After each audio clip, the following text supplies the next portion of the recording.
In this video, you'll learn the ultimate 7-step sales pitch formula to get people to buy into your big idea.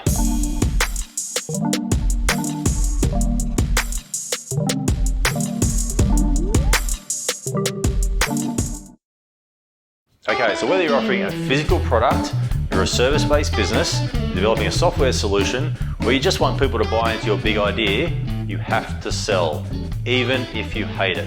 But what exactly do you say to get people interested in your big idea? So today, what I'm going to do is introduce you to one of the greatest sales pitches ever. Introducing the Squatty Potty. Now, the Squatty Potty is nothing more than a plastic stool for the bathroom. Now, whilst the team from Squatty Potty's attempts to get us to buy a Squatty Potty are eye-wateringly funny, this is not actually what interests me the most. What I find really interesting is the sales formula that sits behind this funny infomercial and how you can use it for any sales pitch or presentation. You see, the team from Squatty Potty used a 7-step sales pitch formula that takes Squatty Potty from a $17,000 a year business to a $30 million a year cult juggernaut today.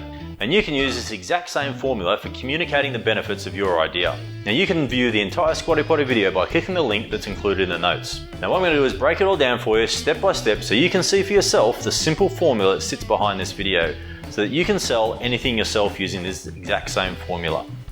Now, I have to warn you, if you don't have a sense of humour, you probably shouldn't watch anymore because the following video contains scenes that may upset some viewers, like references to unicorn poop, porcelain thrones, and Howard Stern's toilet habits. But who are we kidding? Everybody loves a good poop joke. Step 1, get attention. The first step is get the attention of the audience. Now, there's several ways to get someone's attention, and the team from Squatty Potty used humour and a little bit of shock and awe. This is where your ice cream comes from. The creamy poop of a mystic unicorn. Totally clean, totally cool, and soft served straight from a sphincter. Now, this step is absolutely crucial because if you don't get someone's attention in that first 6 seconds, they're not going to be attentive to the most important parts of your pitch. Now, you don't have to use humour or rainbow unicorn poop. So the winners of the Peter Farrell Cup in 2019 used curiosity. So they came on stage with a bottle of beer and a bucket of wastewater to get the audience's attention. Or you could do something unexpected like the team from Patagonia with this ad, which they ran during the Black Friday sales, where everything consumers were seeing were wall-to-wall ads saying, buy me, buy me, buy me. The team from Patagonia ran an ad saying, don't buy this jacket. So they disrupted people's thoughts patterns. How about an interesting statistic? Or you could even say nothing like this guy here.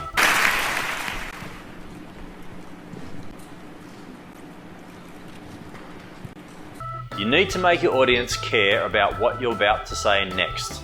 Step number 2, identify the person and the problem. Everything you sell must solve a problem. Your audience is listening to you because they have a problem they are trying to solve. You need to identify the problem and the pain so your audience knows that your message is for them. The bigger the problem or the pain, the bigger the demand for your solution. But you know who sucks at pooping? You do. That's because when you sit on a porcelain throne, this muscle puts a kink in the hose and stops the Ben and Jerry's from sliding out smoothly. Now, in this step, Squatty Potty simply identified that when you sit on the toilet, there's this weird muscle that puts a kink in the hose. But they didn't stop there, which brings us to step number 3. Step number 3, amplify and agitate. This is the key step to motivate people to buy into your idea. You need to amplify and agitate the consequences of not solving the problem.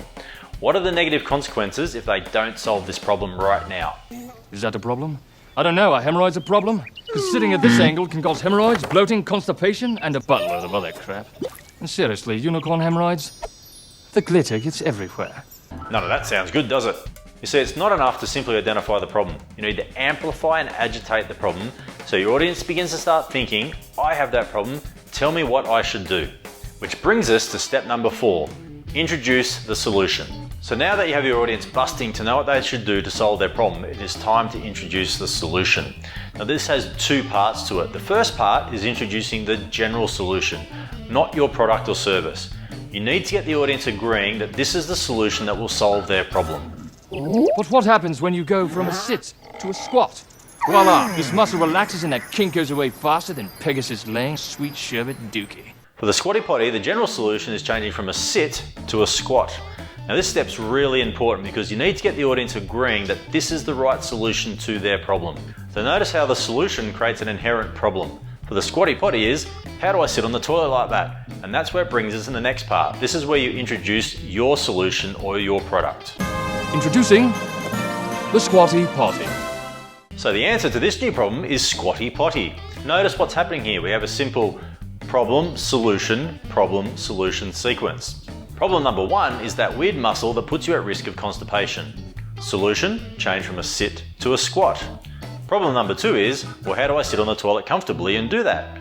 Solution number 2 is the Squatty Potty. By this stage, your audience might be wondering, will this work for me? Which brings us to step number 5, transformation and testimony. What does your audience's life look like after they get your solution? Kink, unkink. Kink, unkink. It's simple science, really. Okay, great. That sounds amazing, but how do I know it's true? This is where testimony and social proof comes in. And if you don't trust the prince, how about your doctor? Shark Tank, HuffPost, NPR, Men's Health, Howard Stern. He poops from his butt. This can come in the form of testimonials, product reviews, case studies, and even research data. Which brings us to step number 6, the offer. Finally, the part you've been waiting for. Now you can talk about all the great features of your products and how they help your customers. You can talk about its unique features and selling points. Spend too much time on the chamber pot? The Squatty Potty makes you go twice as fast for your money back. Plus, when you're done, it tucks neatly out of sight thanks to its innovative patented design. To make sure you're really selling the benefits of your product or your solution, try listing down all the features and asking, so what, after each one of them. Step number 7, the response or call to action. Now that you have your audience desperately wanting a solution, now is the time to tell them exactly what you want them to do next. So if you're a human being who poops from your butt, click here to order your Squatty Potty today at squattypotty.com. What do you want your audience to do after your pitch or presentation? Do you want them to buy your product? Do you want them to download a report? Or do you simply want them to approve your budget request? Be as clear as possible exactly what you want them to do. Now that's the 7-step framework for any great pitch or presentation. Now a really easy way to remember this is that your job is to be a pastor. Not in the religious sense, but in the original Latin meaning, which means to shepherd. Because that's what we're trying to do. We're trying to shepherd our customers towards making the right choice to use our particular solution or idea. Now whilst this video was full of fun and poop jokes, that's not what made Squatty Potty so successful. It was the sequence and the formula, and now you have it. But remember, with great power comes great responsibility. So now you can go forth knowing that you'll never ever squeeze out a crappy presentation or pitch ever again. See what I did there?